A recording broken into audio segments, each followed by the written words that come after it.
1912 का वो ऐतिहासिक दिन, दुनिया का सबसे बड़ा और सबसे शानदार जहाज आरएमएस टाइटैनिक अपनी पहली यात्रा पर निकला। इसे कभी न डूबने वाला जहाज कहा गया था, लेकिन किसे पता था कि इस जहाज की यही पहली यात्रा इसकी आखिरी यात्रा भी बन जाएगी। आखिर क्या हुआ था उस रात? कैसे कभी न डूबने वाला जहाज कुछ ही घंटों में समुद्र की गहराइयों में समा गया?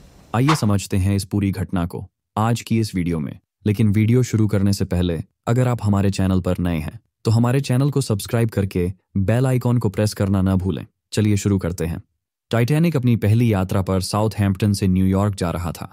10 अप्रैल 1912 को दोपहर के 12 बजे टाइटैनिक ने साउथहैम्पटन से अपनी पहली यात्रा शुरू की। इस जहाज में लगभग 2224 लोग सवार थे, जिनमें यात्री और क्रू मेंबर दोनों शामिल थे। यात्री इस पहली यात्रा को लेकर बेहद उत्साहित थे, क्योंकि यह उस समय का सबसे बड़ा और कभी न डूबने वाला जहाज माना जाता था। इसकी भव्यता और तकनीकी को देखने के लिए लगभग 1 लाख लोग बंदरगाह पर इकट्ठा हुए थे। टाइटैनिक की लंबाई लगभग 269 मीटर और ऊंचाई 53 मीटर थी। यह जहाज बाहर से जितना भव्य दिखता था, अंदर से उससे भी ज्यादा शानदार और लग्जरियस था। इसमें 2 बड़े बड़े ग्रैंड स्टेयरकेस, तुर्किश बाथ और electric bath, heated swimming pool, movie hall, 4 restaurant और एक शानदार लाइब्रेरी थी। मानो कि ये एक चलता फिरता लग्जूरियस होटल था। ये जहाज न केवल अपनी भव्यता के लिए बल्कि हर तरह की आधुनिक सुविधाओं के लिए मशहूर था। लेकिन इसके लग्जरी के साथ साथ इसमें एक खास बात और थी, इसकी सेफ्टी। टाइटैनिक को इस तरह डिजाइन किया गया था कि इसे कभी न डूबने वाला जहाज यानी अनसिंकेबल शिप कहा जाता था। यह दावा कुछ हद तक सच भी था, क्योंकि इसे बनाने में बेहद उन्नत तकनीक और सुरक्षा उपायों का इस्तेमाल किया गया था।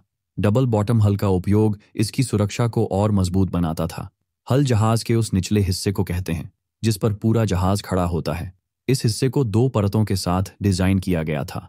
अगर समुद्र में जहाज किसी चट्टान या आइसबर्ग से टकराता है और पहली परत टूट जाती है, तो दूसरी परत जहाज को डूबने से बचा लेगी। इसके अलावा जहाज में एक और महत्वपूर्ण सुरक्षा फीचर था। टाइटैनिक को 16 वाटरटाइट कंपार्टमेंट्स में बांटा गया था। जहाज का ये हिस्सा जो पानी के अंदर रहता है, मान लो अगर जहाज में किसी वजह से छेद हो जाए और लीकेज होने लगे तो जहाज कुछ समय बाद डूब जाएगा। लेकिन टाइटैनिक के इस हिस्से को 16 कंपार्टमेंट में डिवाइड किया गया था, जिसका फायदा ये था कि अगर जहाज किसी चट्टान या आइसबर्ग से टकराता है और इसमें लीकेज होता है, तो जहाज के जिस कंपार्टमेंट में लीकेज होगा केवल उसी कंपार्टमेंट में पानी भरेगा, जिससे जहाज डूबने से बच सकता है। हालांकि जहाज इतना बड़ा था कि अगर इसके 4 कंपार्टमेंट में भी पानी भर जाए तब भी यह पानी में तैरता रहेगा। इस जहाज को ब्रिटिश की व्हाइट स्टार लाइन कंपनी ने बनाया था और इसका निर्माण कार्य 1909 में शुरू हुआ था और इसे 1912 में पूरा किया गया। 2 अप्रैल 1912 को टाइटैनिक बनकर पूरी तरह तैयार हो गया था। टाइटैनिक के यात्रियों की बात करें तो इस पर उस समय के बड़े बड़े व्यापारी सफर कर रहे थे। साथ ही कुछ लोग ऐसे भी थे जो न्यूयॉर्क जाकर एक नया जीवन शुरू करने का सपना देख रहे थे। जहाज के कप्तान थे एडवर्ड जॉन स्मिथ और इनकी उम्र 62 साल थी। यह माना जाता है कि यह उनकी आखिरी यात्रा थी और इसके बाद वे रिटायरमेंट लेने वाले थे। स्मिथ एक बेहद अनुभवी और सम्मानित कप्तान माने जाते थे। एक जहाज को साउथहैम्पटन से न्यूयॉर्क पहुंचने में करीब 7 से 8 दिनों का समय लगता है, लेकिन टाइटैनिक उस समय का सबसे बड़ा और तेज जहाज था। इसीलिए जहाज की कंपनी चाहती थी कि यह केवल 6 दिनों में न्यूयॉर्क पहुंचे, ताकि लोग न सिर्फ इसकी लग्जरी बल्कि इसकी रफ्तार को भी जानें। अपनी यात्रा के 2 दिन बाद ही 12 अप्रैल 1912 को टाइटैनिक को कैलिफोर्नियन नामक जहाज से अपनी पहली आइसबर्ग चेतावनी मिलती है। आइसबर्ग यानी समुद्र में तैरते बर्फ के बड़े पहाड़ जो जहाजों के लिए बेहद खतरनाक हो सकते हैं।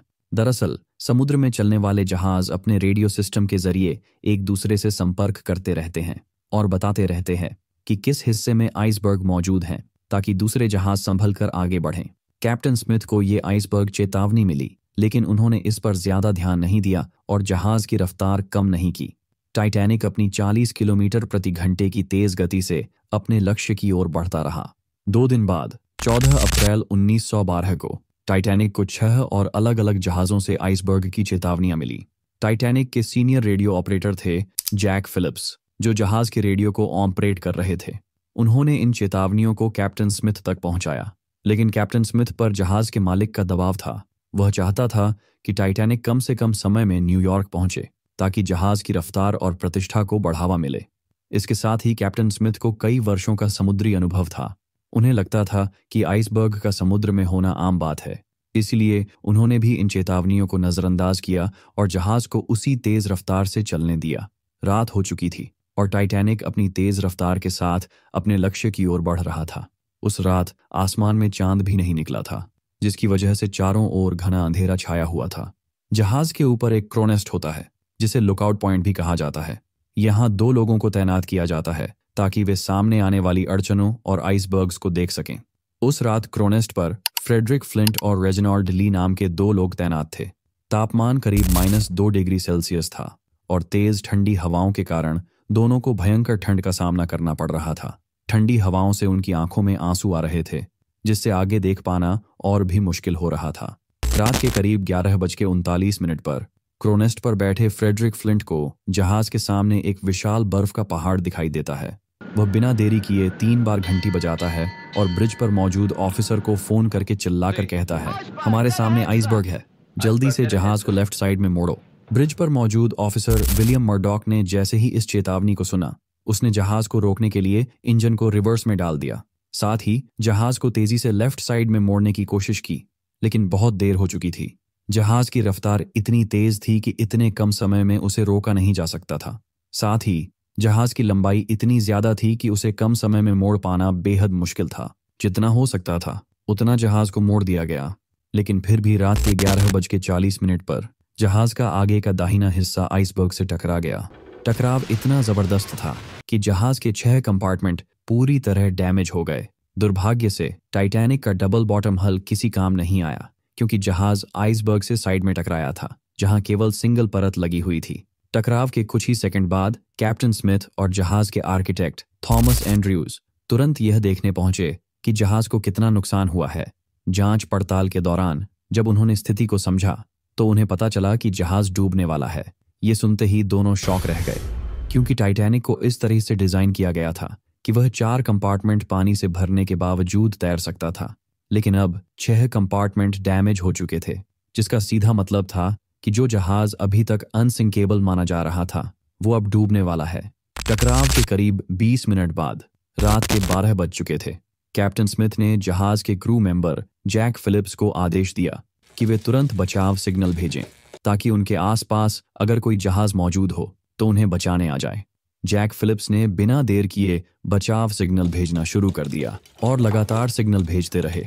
वे यही सोचकर सिग्नल भेजे जा रहे थे कि कोई जहाज तो होगा जो हमारे सिग्नल को सुन ले और हमें बचाने आ जाए। करीब 20 मिनट बाद टाइटैनिक के सबसे नजदीक कार्पेथियव नाम का एक जहाज मौजूद था, जिसे टाइटैनिक का बचाव सिग्नल मिलता है। करीब 12:30 पर कार्पेथिया जहाज से संदेश आता है कि वह टाइटैनिक पर मौजूद लोगों को बचाने आ रहे हैं। लेकिन समस्या ये थी कि कार्पेथिया जहाज टाइटैनिक से करीब 107 किलोमीटर दूर था।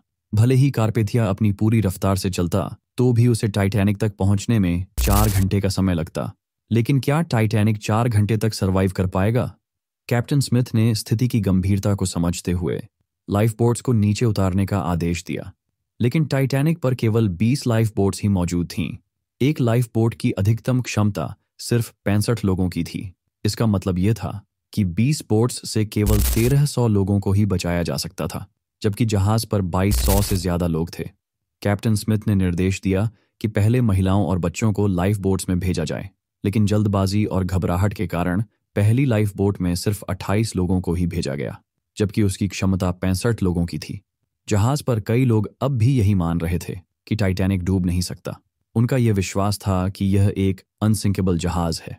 इसी भ्रम के चलते शुरुआती कुछ लाइफ बोट्स आधी खाली ही भेज दी गईं।